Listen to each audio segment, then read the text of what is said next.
ما باید شکرانه نعمت اسلام رو به جا بیاریم.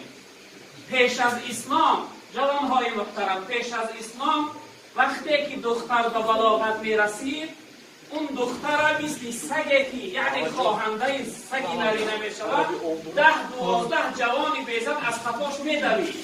این 10-12 نفر به اون دختر همخوابگی میکرد.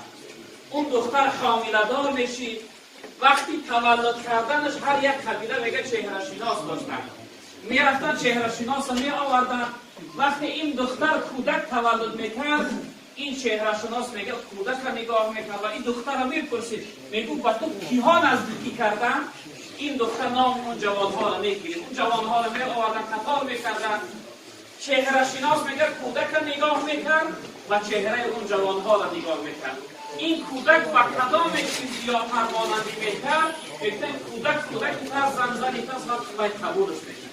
طرزی نکاح چنین بود.